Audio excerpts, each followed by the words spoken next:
Go. Salute to NBA Nation on this Friday evening, an evening edition of the NBA Report. CP the Franchise, Alex Shataros on the ones and twos. On today's episode, we're 1 month into the NBA season, just about the quarter season mark, and we're doing these check-in reports. On today's episode, we're going to do our rookie check-in report with no one better than our guy, Corey Tulliver, friend of the program, representing the No Ceilings podcast. So we're going to talk about some of the rising stars in the NBA. Plus, we're going to talk to Corey about his Chicago Bulls, man. Chicago Fire. Looks like they could be having a fire sale, so we'll wrap the show up with that.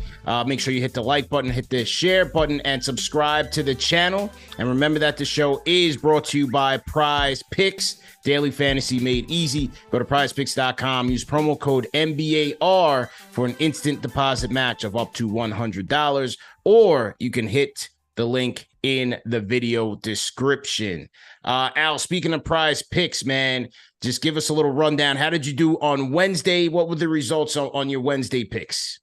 I went 3 for 5, CP. So I got something. Right. Didn't hit a home run, but you know, it is what it is. I got Alperen Sengun going more for 20.5 points. I got Nikola Jokic for more than 48.5 points, rebounds, and assists, and Desmond Bane shooting less than 19. That's where I hit on. Just needed some bonus, and Herder to hit for some bonus over 7 assists, and for Herder over 7 3-point attempts. But hey, they got mollywopped by the Clippers, so it is what it is, man. At least I got something though. I hear you. You didn't go home empty-handed. You still got a little bit of paper. I hear you. I'm in the same boat as you, man. A 3 for 5 night for me on PrizePicks. Let's give you a rundown real quick with my 5 picks of Wednesday night. Look, my pick of the night was Tyrese Maxey with more than 33 points against the Pelicans on the road. Sixers shorthanded without Joel Embiid, and it was a tough one. Pelicans definitely pushed them to the brink there with the Sixers on the road, but Tyrese Maxey showed up with 33 points. I had Cade Cunningham with more than 34.5 points, rebounds, and assists. But the problem with Detroit, you just never know with how bad they are. You could have a blowout factor, and that's what we had in their matchup at home against the Lakers. He finished short with just 24. But also in that game, I had Anthony Davis with more than 24 points. I thought that was a lock as well. He finished with 28. I missed this one just by 1 3-pointer. Eric Gordon with the Phoenix Suns on the road in Toronto. I had Eric Gordon with more than 2.5 3-pointers made. He finished with 2. But another one I had liked from Wednesday night, which hit pretty big, was Jalen Suggs. I had him with more than 15.5 points and assists with Orlando and against the Wizards, and he finished with 25. So we will get to tonight's picks by the end of the show, but let's get into today's program, man. Our guy Corey's in the building. Corey, when you talk about these rookies this season, and we're going to get into some individuals coming up, but when you look at this rookie class on a whole, I mean, from my vantage point, yes, you have like a guy like a Chet who's starting to separate himself from the pack a little bit, but if you look at a lot of these teams that are contending or competing for playoff spots, you can find rookies that are playing pretty prominent roles with their teams. If you look at what Jaquez is doing with the Heat, you look at Jordan Hawkins, not just Chet Holmgren, look at what Keyshawn Wallace is doing with Dallas, Derek Lively with the Mavs. I mean, what's been your overall impression of this rookie crop so far? I mean, I think this class has lived up to expectations for the most part. I mean, this was a highly heralded draft class. So for them to come in and kind of be succeeding early for the most part, it's something that I kind of foresaw coming, and sometimes you just know with draft classes that they're going to be special. This is one of those draft classes. Now, obviously, some of the more highly heralded guys have struggled a little bit, right? Scoot's been pretty rough to start out. Assar Thompson was really bad when he was healthy. So there's even more room for growth there. But when you talk about Jaquez, when you talk about a guy like Brandon Pajemski, you're seeing these teams towards the back end of that first round start to take guys who maybe are a little bit older, but are more prepared to play right away instead of, taking those really raw, athletic, guys who just need a lot of polish, but ultimately might not pan out. So I think that's what a lot of the smart teams have been doing recently. And, it's certainly paying off. I mean, Jaquez he looks like a 5-year vet already. You know what I mean? So, the rich get richer, like the good scouting departments, the good front offices, they draft well. And this draft class has got guys from the top to bottom that are already coming on to an NBA court and producing in some way. Is there anyone that you think that will get it together outside of the slow start for some of these rookies? Yeah, for sure. I mean, I think that Scoot and is definitely going to be a guy who is not going to look like he looks now. There's a reason that he was projected to be this, star level player. I still think he has that potential. Obviously, I think, I was one of the people that had Brandon Miller ahead of Scoot at the time. So I definitely have my concerns. So I'm also not surprised that there are struggles, but like a dude who works as hard as Scoot does, I've heard nothing but good things behind the scenes about his work ethic and how seriously he takes the game. And, he's going to figure it out. He has the physical profile. He's also like a really cerebral player. So when he starts figuring out the speed of the NBA game, you get an Ant Simons back, to kind of help the spacing on the floor. I think the game will slow down. He'll start looking like, a really potentially, special player. But, there are guys like the Utah Jazz. Taylor Hendricks been in the G League. He's been playing really well down there. He was selected in the top 10, and he hasn't gotten a chance to, play major minutes. So as special as it looks already, I think there are guys that are in this top 10 that either have struggled or haven't got a chance to play in, with the major leagues team, that by the end of the season, we're going to be like, oh, wow, this is a crazy deep class. And these are guys that are, going to be rotation all-star level players for years to come. Who's a guy that when you guys scouted them over the course of that draft series last year, who's a guy that you didn't necessarily think so highly of, but is off to a great start? Man, there's so many good players in that draft that, honestly, all the guys I liked are off to a good start. Like, there's not really too many guys that aren't off to or like are on a great start that I wasn't really into. Mm-hmm. I think Derek Lively, I liked him a lot. I thought maybe he would struggle with the physicality of the game a little bit early. Mm-hmm. So I'm surprised that he's been able to come in and play as well as he has. But at the same time, I was so high on his fit with Dallas because I knew that he'd just be able to play to his strengths. So like, I'm surprised, but also I'm not surprised that he's kind of thriving there just for the fact that Luka is the kind of guard that he's built to play with. So, but he's held up defensively and, been able to bang and do some stuff defensively beyond just using his raw tools that, has definitely been like a little bit eye-opening. And out of all, go ahead. No, you got it. Yeah, I was saying with Chet, 17-9, OKC's third in the West right now. Has anything surprised you with him so far? He looks fantastic. No. I mean, damn near 50, 40, 90 slash line. You look at him, he's got like that Duncan expressionless, but I'll still cook and kill look on him. You know what I mean? Where it's like, nothing phases him. He almost has that same demeanor as SGA, where it's just like these guys, you can't rattle them, and they're just in their bag. They go at their own pace, and it's just impressive to watch him, especially in the offensive end, operating at all three levels, man. Yeah, I had an NBA guy who was getting to watch him pre-draft go, I hope you bought as much Chet stock as you can because this dude could do stuff offensively that he didn't get to do in college. So he's showing that off.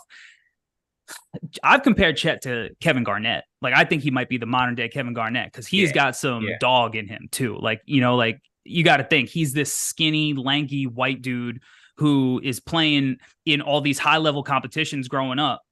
You're going at him. He knows that dudes are going at him, and he built this shell of competitiveness off of that. Probably doesn't hurt too that he got to compete with, Jalen Suggs, as guys who grew up together, and both of those guys share a similar demeanor. But Chet, man, like, it also helps. We've seen this historically. Guys who do miss their first full season they come back that second year, even though it's technically their rookie year, and they can kind of play right away. And they have that advantage of understanding maybe what a travel schedule is like, what a training camp might look like, even if they're not participating in it, maybe the temptations of nightlife, and how to navigate that a little bit more than some other guys. So he's got all of these on top of the fact that he's just insanely skilled on both sides of the floor. So it's not shocking me at all. I said all of last year, even because I had him first on my board over Paolo Banchero, and Paolo obviously is unbelievable. He's been so good this year. He was great last year, and I still said even while he was thriving last year that I would still take Chet number one. And he's showing why. I mean, I think he's 5th or 6th in the league in EPM from dunks and threes, which is one of the catch-all stats that all of the math nerds really go by. So he's not just playing at a rookie of the year type level. He's playing at an all-star level.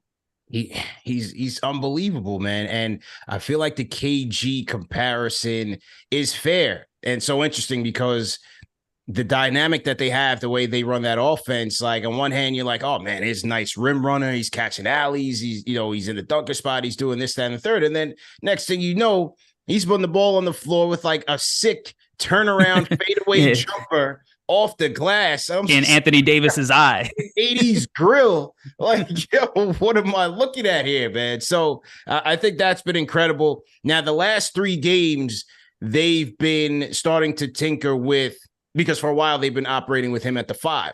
A lot of the questions have been, are they ultimately going to spot in a Jalen Williams, Jay Williams to kind of have a 2 big lineup there? They've been doing that over the last couple of games. They did it against Minnesota Timberwolves, most notably. What do you think about that?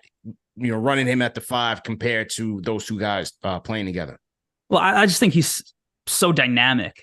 In the fact that he's able to swing between those positions is something that makes him so special. Like, obviously there are going to be certain lineups where he isn't necessarily going to handle the physicality.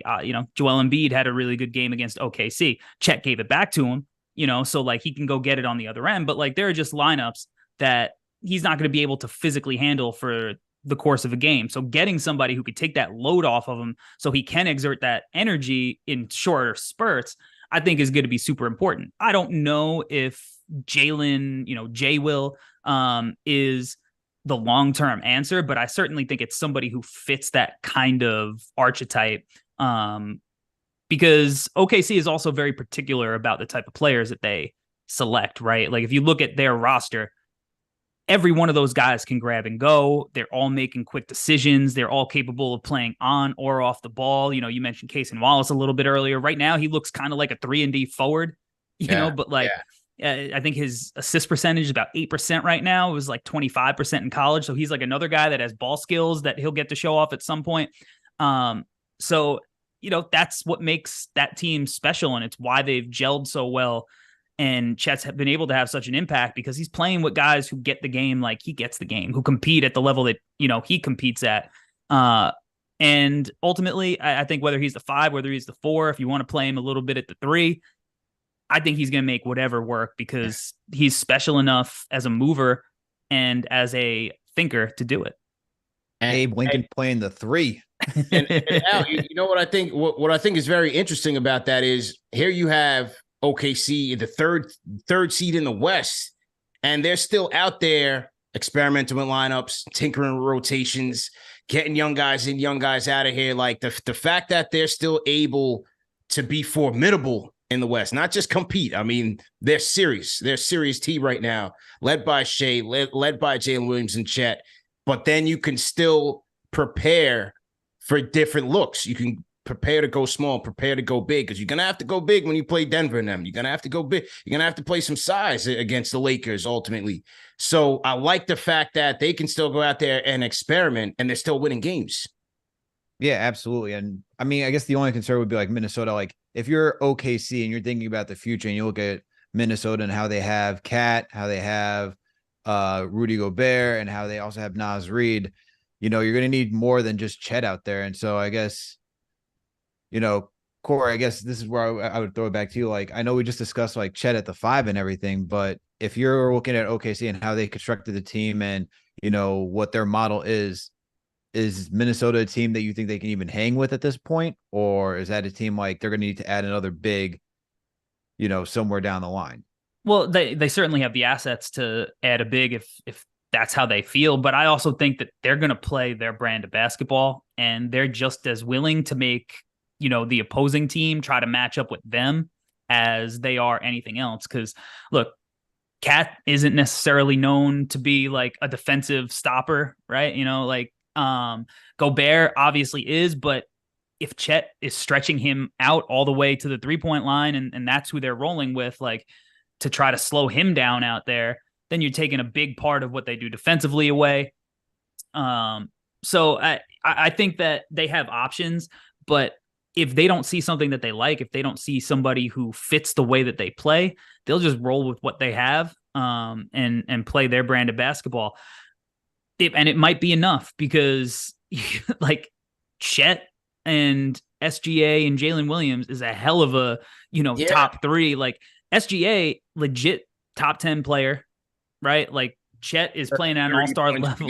30 points per game right now for SGA. Yeah, nobody's even like, he looks like he's scoring 30 without breaking a sweat.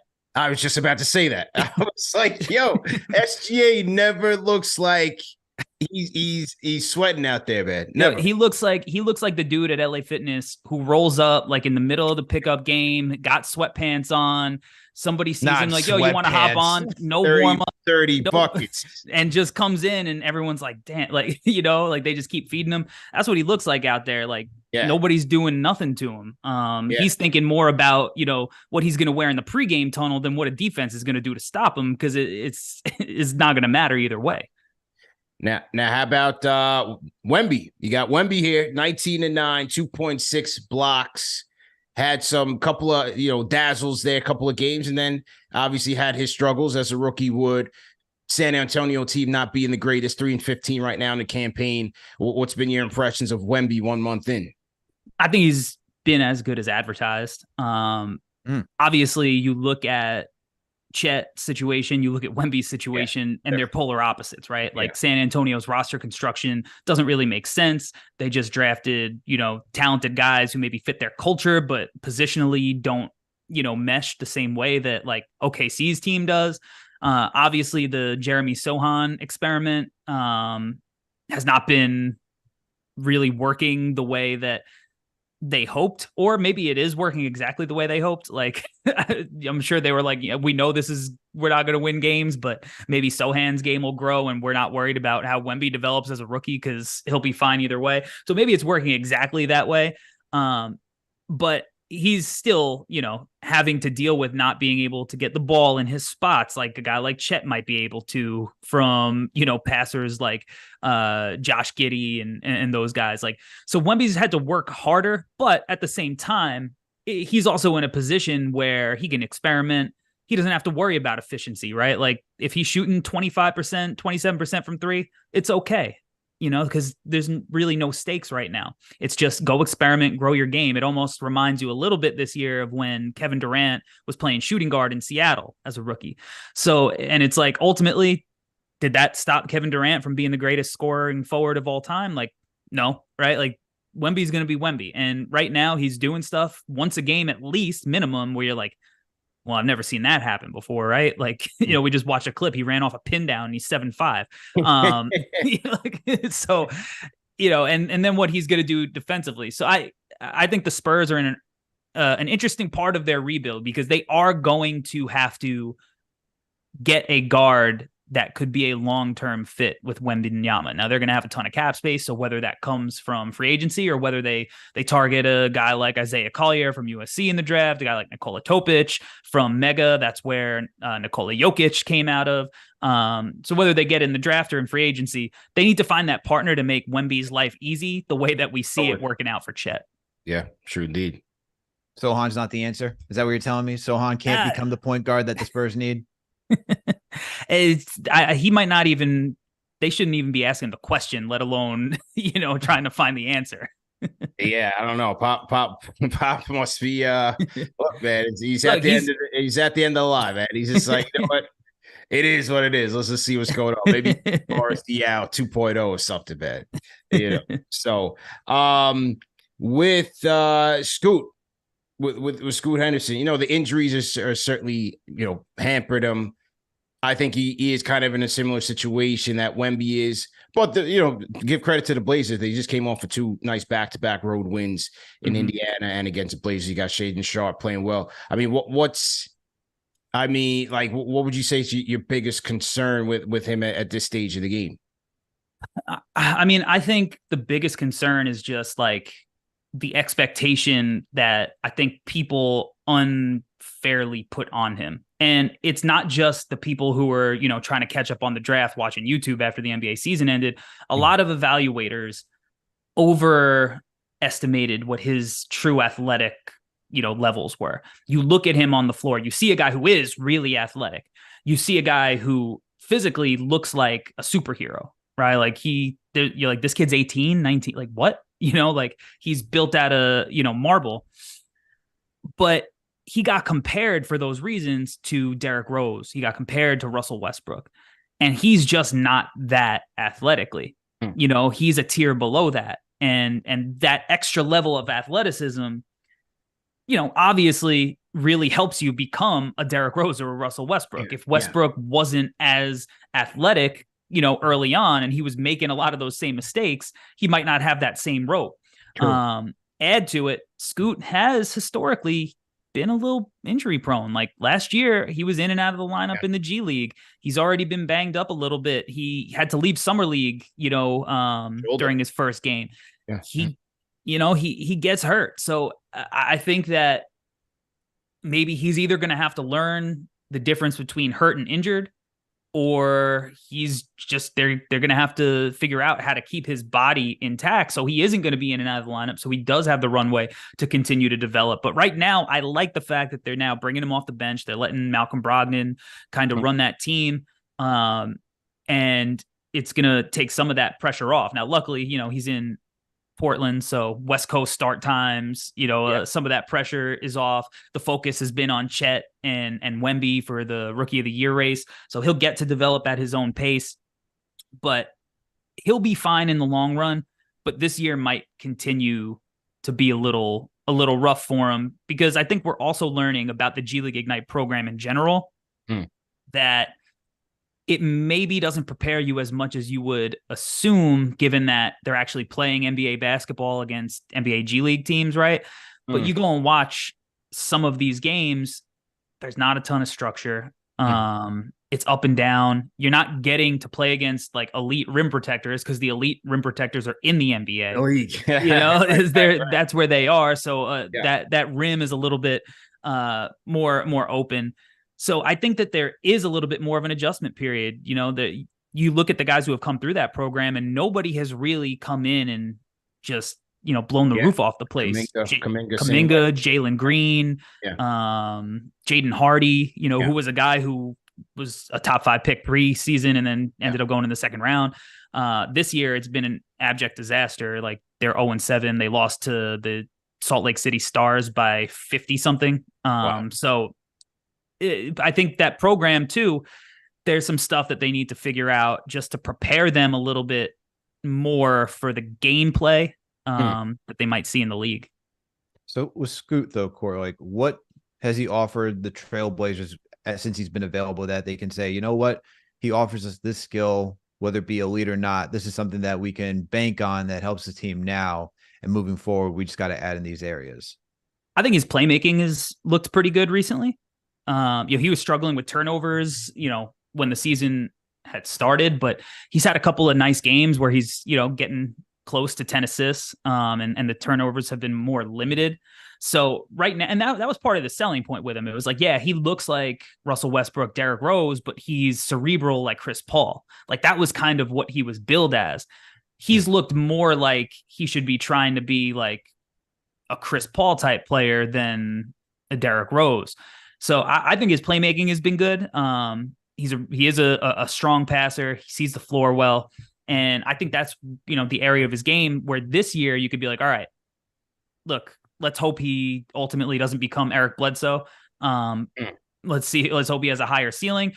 but the playmaking is there right now. And again, when you add some of the shooters that they got that haven't been playing, I think that will, become even more apparent. But I think he's looked pretty good as a playmaker as of late. Over to Charlotte, you got Brandon Miller, 14 points, 37% from downtown on 4.5 attempts. You got LaMelo out now. Again, another lower extremity injury for LaMelo. That's a bit of a concern, but it's the keys are Brandon Miller's, right? They say Miles Bridges, there's no way that they bring him back, right? They're giving him the Dylan Brooks treatment early through the first quarter. Terry Rozier, he'll probably get traded by the deadline. So before you know, this is going to be Brandon Miller's team, man. What's been your impression of Miller so far?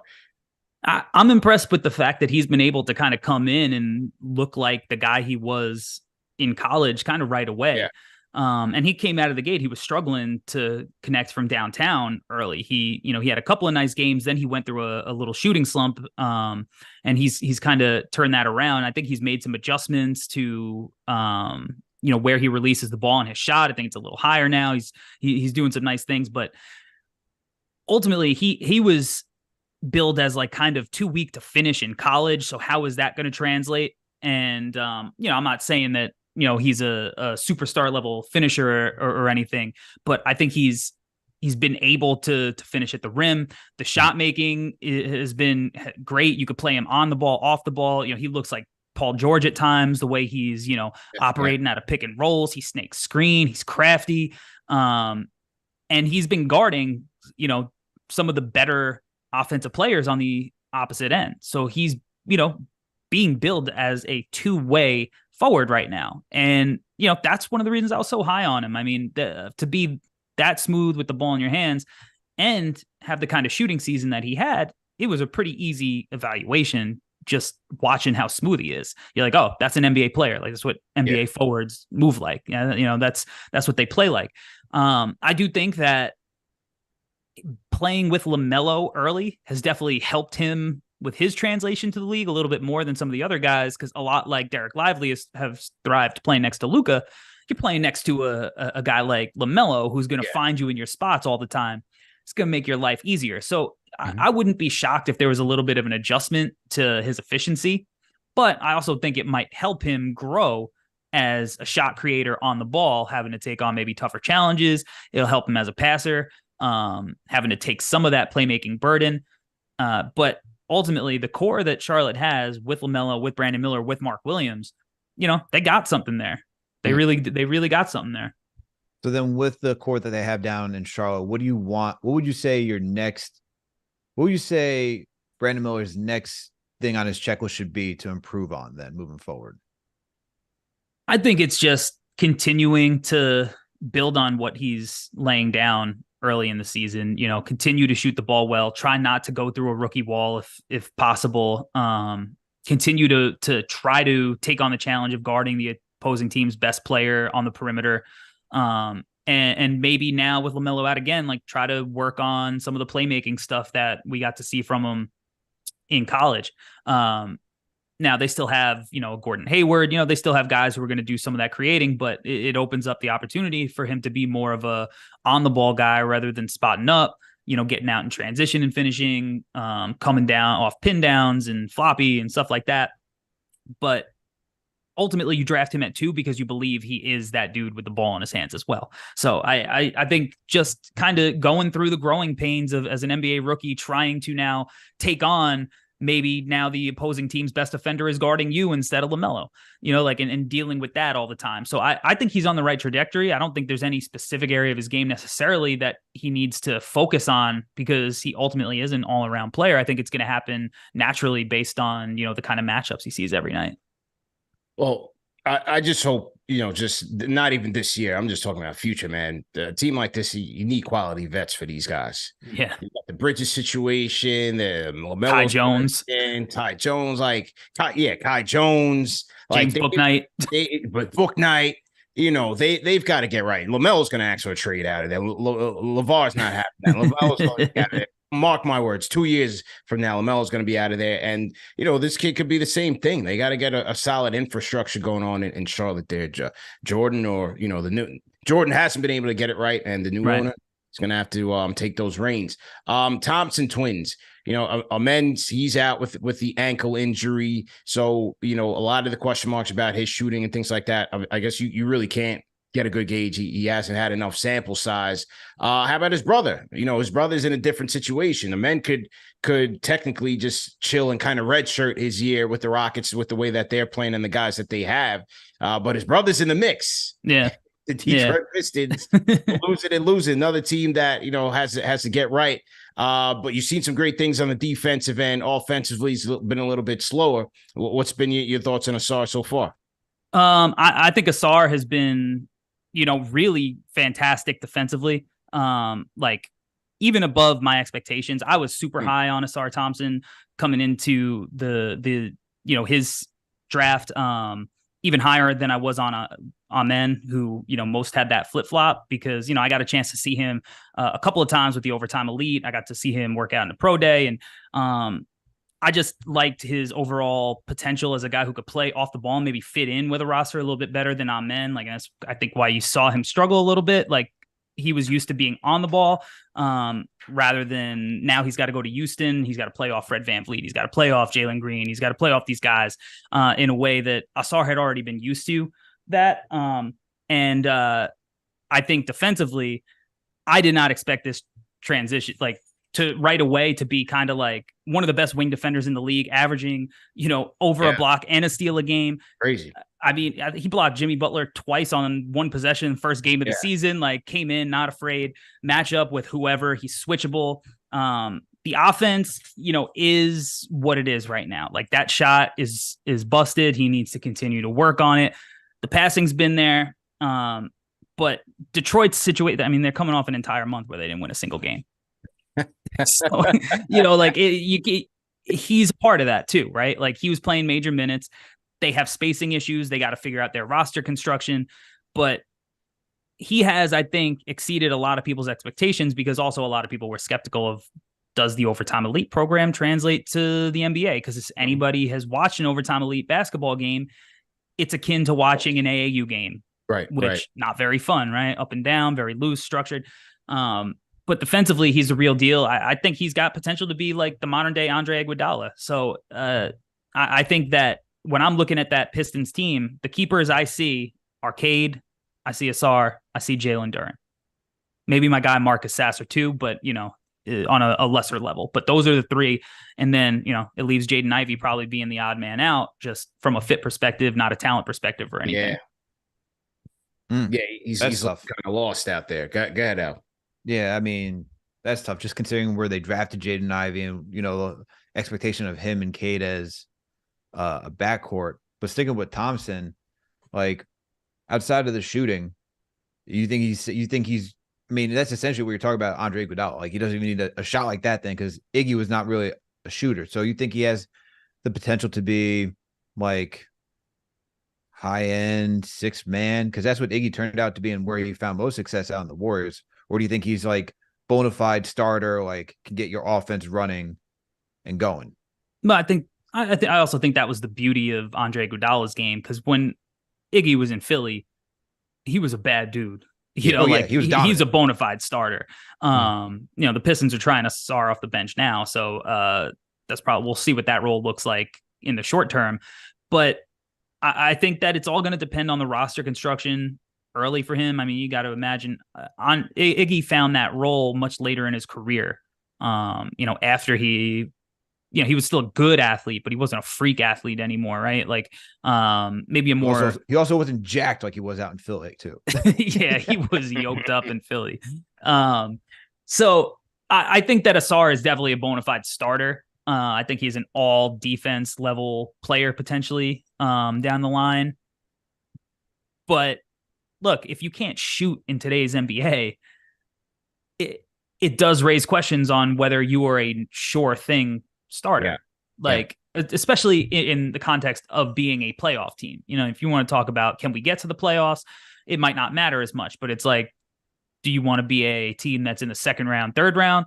Now it's like, if you're taking stuff off the table on offense, no matter how much you're bringing defensively, there's probably a cap to how much you're going to play just because the offense still has to run to a certain point. And unless you have, a Jokic level guy, where Assar would fit perfectly in that lineup because he could just cut off the ball and, run out and transition and catch baseball passes, stuff like that. He's definitely going to have to get to a baseline level with that jumper, because Iggy was at the baseline level with his shot, right? Like Iggy wasn't a shooter, but he would shoot it. So that's why, your guy CP said, I want Iguodala, right? Because Iggy would shoot it. So Assar's got to get to that baseline level. I'm a little bit more confident than he will, than Men will, just structurally with their jumpers, but it's pretty rough out there right now. So salute to everybody in the chat once again. Hit that thumbs up button for you boys on this Friday evening edition of the NBA Report. Got a little bit delayed today, but all good. We got our guy, Corey Tolliver of the No Ceilings Podcast, breaking things down, man. No Ceilings Podcast. They break things down from an NBA draft perspective all year long. So it's only right to bring our guy back in for our rookie check-in report to dish on some of the NBA's rising stars and some key contributors to some contenders here. And one I got to talk about, even though I hate talking about this team, but this pick was a slam dunk pick. Jaime Jaquez, Miami Heat. I mean, could you have asked for a better pick to plug and play in a Spoelstra system to replace some of the complementary pieces that they lost last year?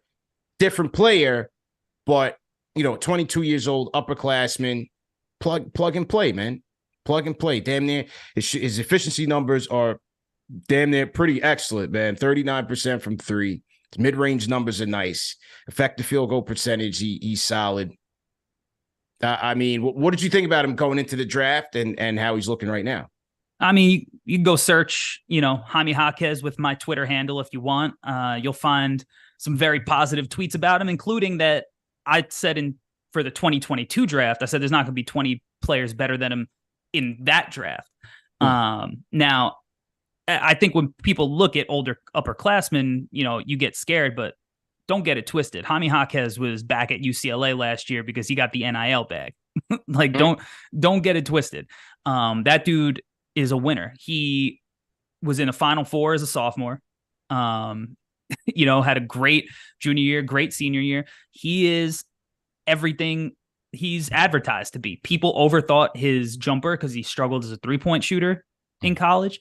But I'm like, all right, but are you watching him? Because it's not busted. It's not Assar Thompson's jumper. He'll get with an NBA team. They'll fix it. And the thing about Miami, and the reason that I think we're always like, oh man, Miami did it again. Miami drafts dudes and lets them be who they are, or signs dudes and lets them be who they are in a way that maybe some other teams might not. Some other teams might put them in a box. Miami's like, you know what? You're nice on the low block. We're going to let you go cook on the low block. You'll be able to find cutters. You're a good passer. You'll be able to take advantage of mismatches. And all right, you're a rookie. That's fine. We still trust you. We see what you're capable of. So that confidence that they have in him, obviously warranted. I was banging the Jaime Jaquez drum for over 2 years. So this was one of my dudes that I went to war for with anybody that was like, oh, he's too slow. He doesn't got the handle, blah, blah, blah, whatever. He's not a good shooter. I was like, you're wrong. Straight up. That's how I felt about him. Yeah, Jaime or amen. I mean, look, Jaime straight. I was not a big Amen Thompson guy coming into the draft. And I was a big Jaime. I think that there's no question that Amen's potential is significantly higher, but we talk about potential because it's something that's unrealized. So whether or not he actually reaches it is another question. You ask Rocket fans, I'm sure they wouldn't trade Amen for Jaime, and they'd look at you sideways if you asked it. But you think that the Miami Heat right now would rather have Amen Thompson? Different roles, yeah. Different roles, man. Yeah, for sure. But I think also one of the things we mistake a lot of times with upperclassmen like Jaime is we're like, oh, he's got a ceiling, right? And it's like, all right, well, now he's learning from Jimmy Butler, and he plays a very similar style, and he's got that very similar dog in him. Maybe nobody's got as much dog in him as Jimmy does, but he's got a little bit, at least a little bit. So it's if Jaime Jaquez is an all-star down the line, I'm not going to be shocked. What he's doing as a rookie, coming in, Like, he's actually a guy that you're like, oh, he's a good NBA player, not he's good for a rookie. Like that's the level he's playing at right now. Yeah, just watching him in that Knick game when they came to the Garden, the experience shows. Like, you could just see it. And he's got a high edge. He's got a high motor. That's a tailor-made team to learn from and play with. So I think that's going to be a name that we hear about for years to come, certainly filling a need there with Hero in and out with injury and Miami trying to get back into the swing of things. He's having a good year so far. So that is pretty good on him. Okay. So we went through Chet, we went through Wemby, Thompson, Twins. Oh, one more. The last show we did, we talked about Keyonte George. Mm-hmm. Inserted into the starting rotation here for the Jazz. Jazz not having the Cinderella-like season that they had last year, but I'm seeing some good flashes from him, man. What do you think about Keyonte George so far in the starting rotation?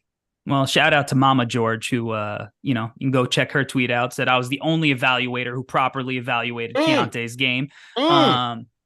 Yeah, was this a no ceilings scouting report you put out, or was this the NBA report when we came on and talked about it? Probably both, because I'm sure nice. I posted both clips. Nice. There you go. I loved Keyonte. When I was on in the summer, I said that the Jazz were the winners of the draft. Yep. Because they got Keyonte, they got Taylor Hendricks, they got Bryce Sensabaugh, who are all guys that I had in my top 10. Now Sensabaugh and Taylor Hendricks are in the G League right now. So, and they're playing well down there. Like they're coming, they're doing some stuff. But Keyonte, man, he's come in. He was known as like a gunner, right? Like you saw him in summer league, you were like, oh, my dude is a bucket, right? Yeah. And right now he's coming in and he's had a couple of games where he's got 10 assists, 9 assists. Yeah. He's making plays. He's got a 2-to-1 assist to turnover ratio as a rookie. He just had a nasty poster, like the bounce is there. Yeah. And he's not even shooting the ball well right now. He's definitely going through some growing pains as a scorer, but like you see the vision. You see the creation level. You see what his shot looks like. You're like, okay, that's going to start going in at a higher rate.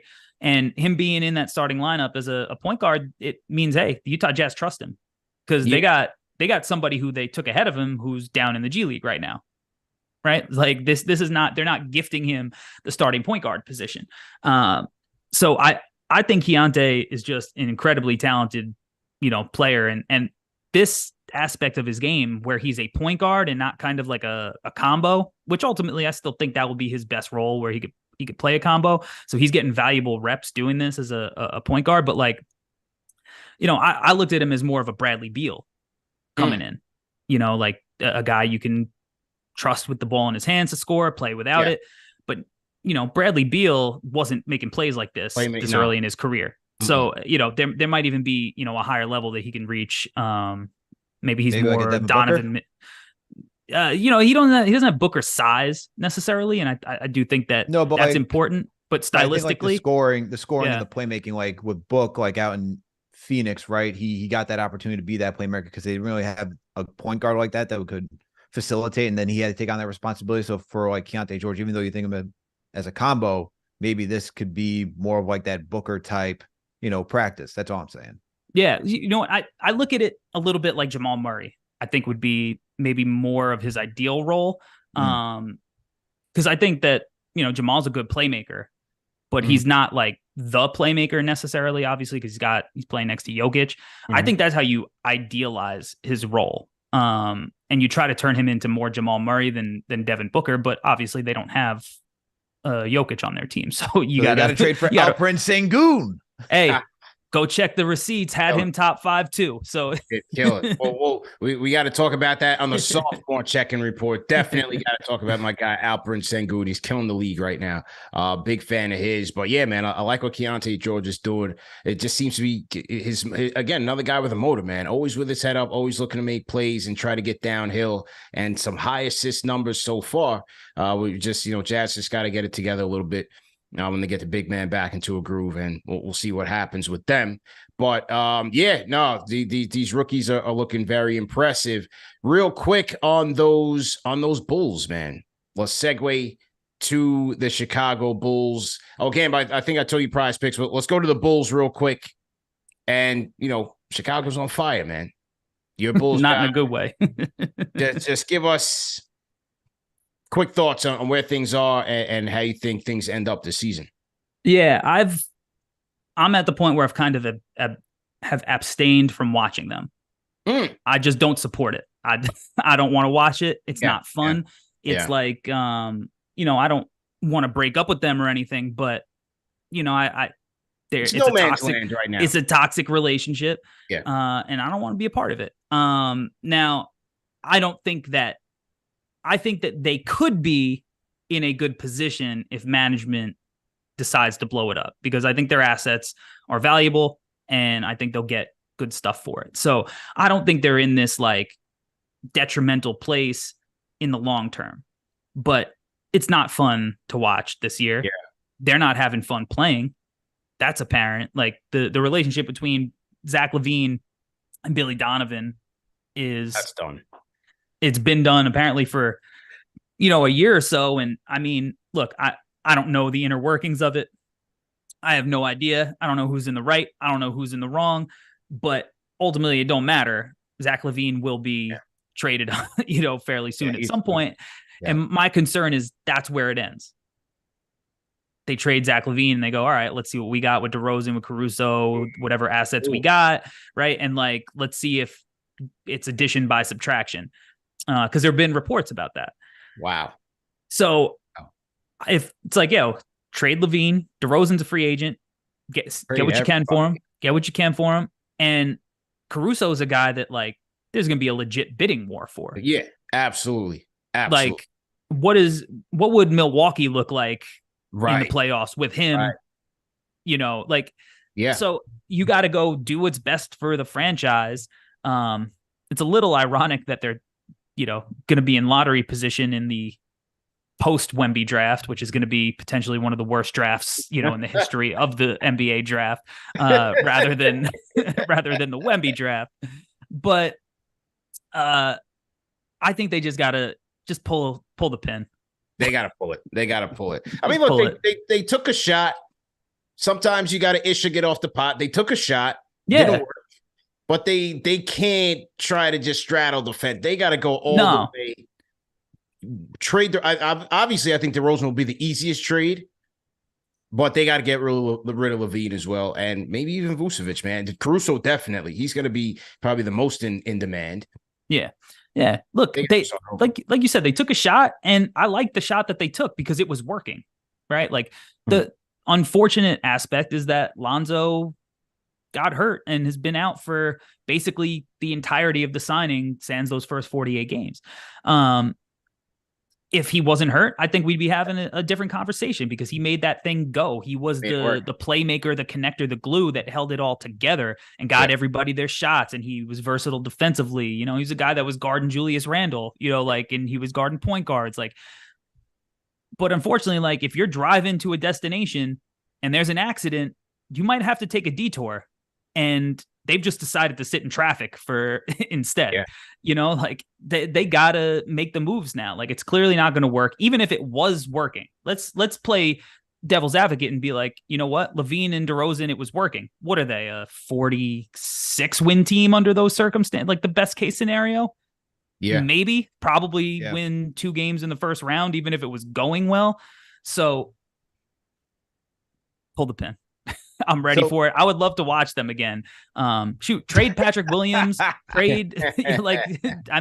it up, clean house. Corey said he hasn't turned on his TV to watch a Bulls game in a minute. So wait, Corey, I got a question because we have this report that DeMar DeRozan either favors the Heat or the Knicks as his top destinations. Yeah. Where if it was the Knicks. Yeah. What is the most realistic? Not the dream scenario. What is the most realistic scenario for a DeMar DeRozan trade between the Bulls and the Knicks? Man, all right. So how are we making the money work here? I guess is the first question, right? So Fournier, the Knicks, obviously, some kind of draft capital, right? Would have to be in the deal because the Bulls owe the Spurs a pick from the DeRozan sign and trade. So they're going to want to recoup, that in some kind of way.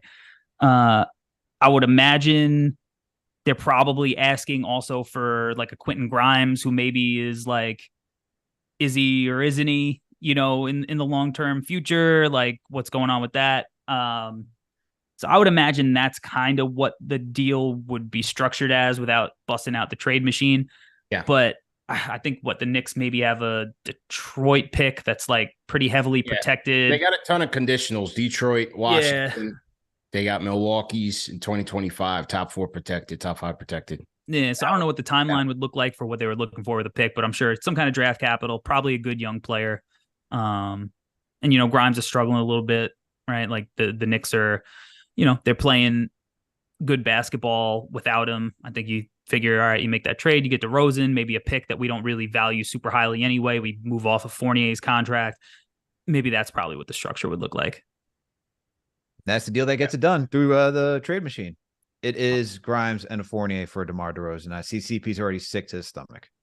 That would be the dumbest thing the Knicks ever did. Paris in the chat, $5 super chat says DeRozan completes the best team we can field this year. Playmaker, clutch playmaker, and our 1B best closer. No brainer. Salute, fellas. I don't really even like the fit with DeRozan and the Knicks, to be honest. Like, I think DeRozan I think he was actually like he wasn't a home run signing for the Bulls necessarily, but he was probably like a triple. Like he was a really good signing for them. He played well through the his contract, but like RJ, Brunson, like these are guys who like to operate in the mid range. Julius Randle, like how many mid range shooters you need? Randle, right? Like. And you're gonna have one capable 3-point shooter at all. Yeah, that's not a recipe for success in the playoffs. That's just not it. And look, a lot of fans are down on Grimes. They're tough. You can't have a shooting slump here in New York. So a lot of fans are down on Grimes. And so you want to give away. First of all, that Grimes piece is going to be used. That's going to be used to maybe get Spider Mitchell or something further down the line. Like you're not going to put a young player and premium draft capital for a half a season rental on a 34-year-old guy. Yeah. But fans always want to be in the conversation just to say, oh, we're making moves like Boston, Milwaukee making moves. That move's not going to put us anywhere closer to where we need to be on a half season rental. That's not the guy you want from the Bulls roster. I can't do it, man. Jeez, TM in the chat saying it, not like Grimes shooting anyway.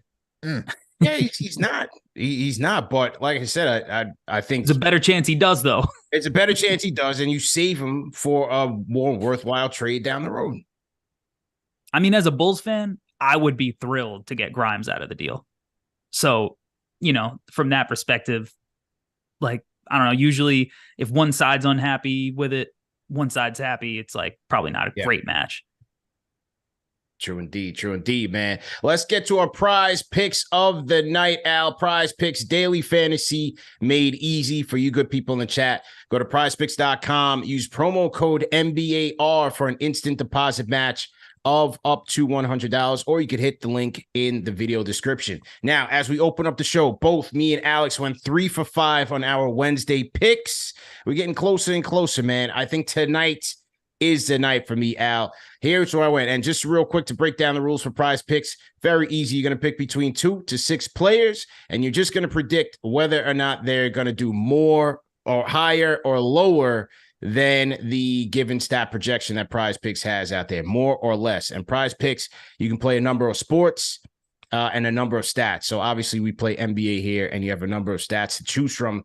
Al, on tonight's Prize Picks, I'm going a little interesting here because they have combo stats that you can choose from. And my combo stat of the night is going to be Jalen Brunson and Scotty Barnes, Knicks versus Raptors up in Toronto, with more than 4.5 combined threes made. Jalen Brunson has been on a scoring tear as of late, especially from 3. He hoisted up 10 threes last night alone in the Knicks win against the Detroit Pistons. I think Brunson should be good for at least 3 here against the Raptors. And with Scotty Barnes, his has been kind of up and down, especially over the last 5 games. But I think between Brunson and Barnes, they should be able to get me 5. If Brunson goes 3, you get 2 from Barnes, you get 4 from Brunson.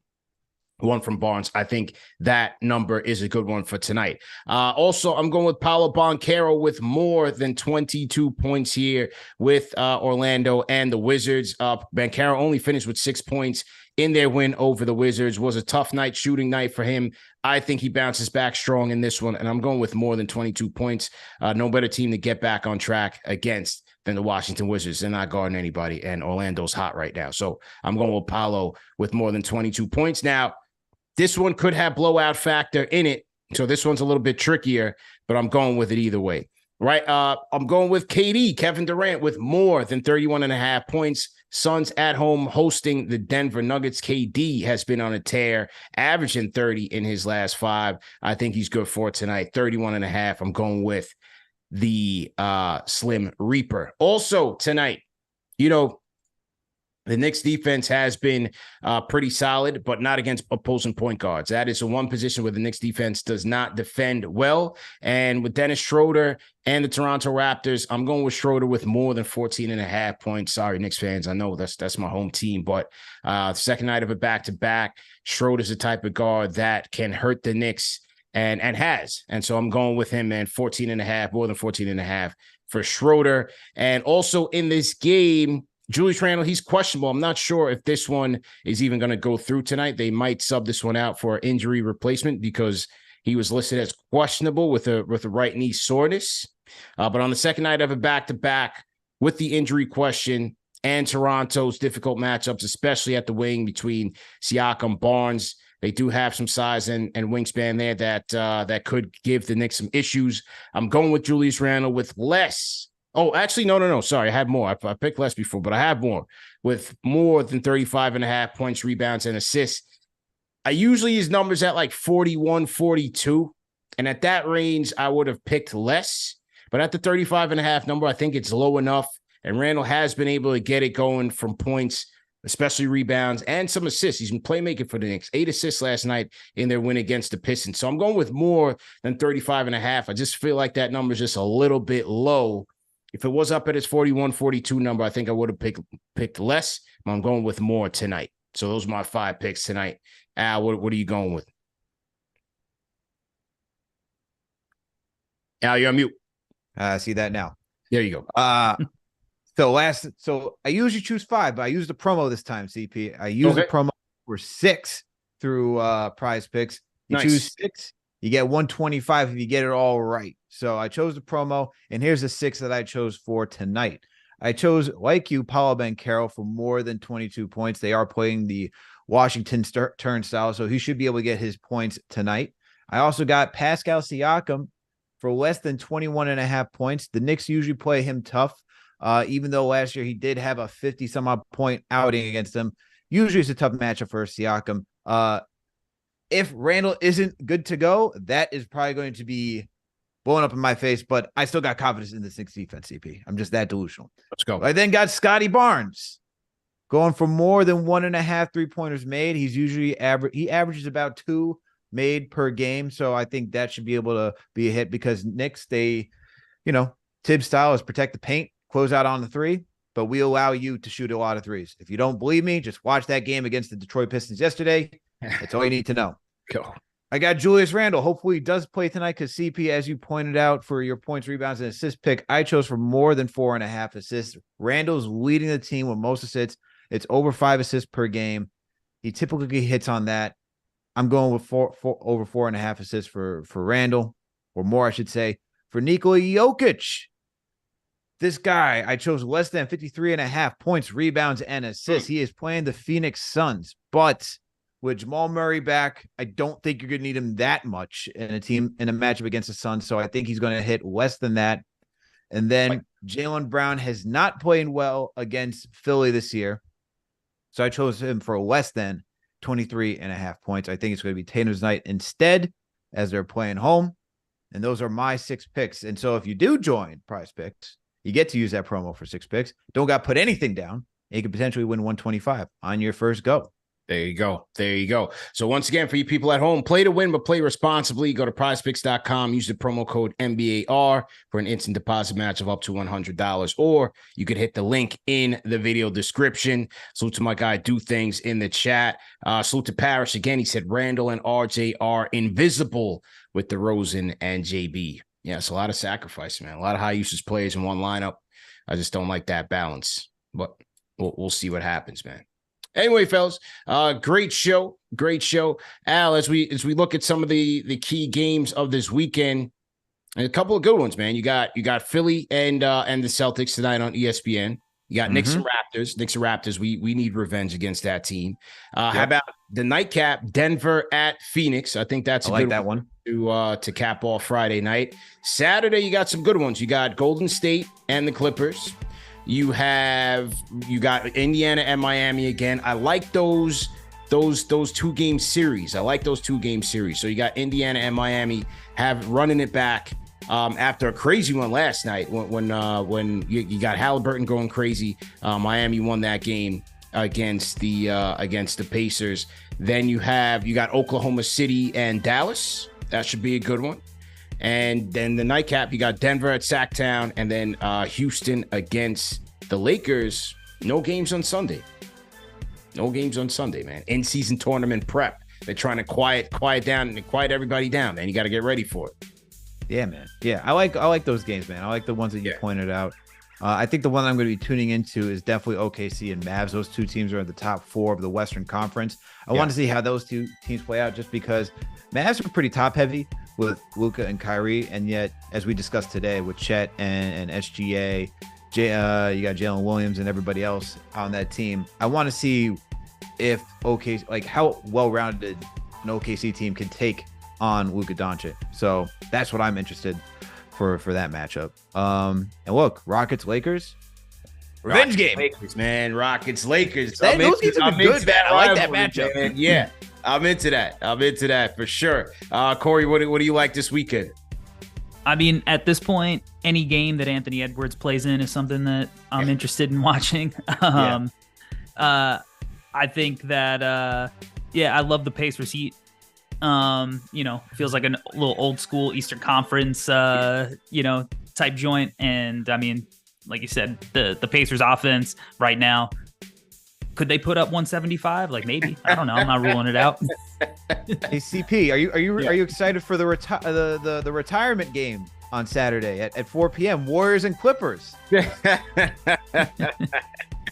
I actually am, man. I want to see rematch there too. Yeah, there's a little rematch there. I want to see how those teams kind of handle the adversity that they've been faced with all season long. So let's see how that plays out, man. But Corey, great show, man. Before we sign off, let the people know where they can find you. Yeah, subscribe to NoCeilingsNBA.com for free written work delivered to your inbox Monday through Friday. You could also subscribe to No Ceilings NBA podcast and YouTube channel, and the Bucket City podcast anywhere your podcasts are available. There you go, man. So for you people at home, remember that these shows are available in audio podcast format. No reason to miss it. We are on all major podcast platforms, and we'll see you guys on Monday. Another edition of the NBA Report. We'll be back at our normal start time at 3 p.m. Eastern time. On the nightcap, we'll be over at Knicks Fan TV, Knicks versus Raptors play-by-play, as well as Knicks post-game live. So have a great weekend, everybody. We'll catch you guys on Monday. Peace.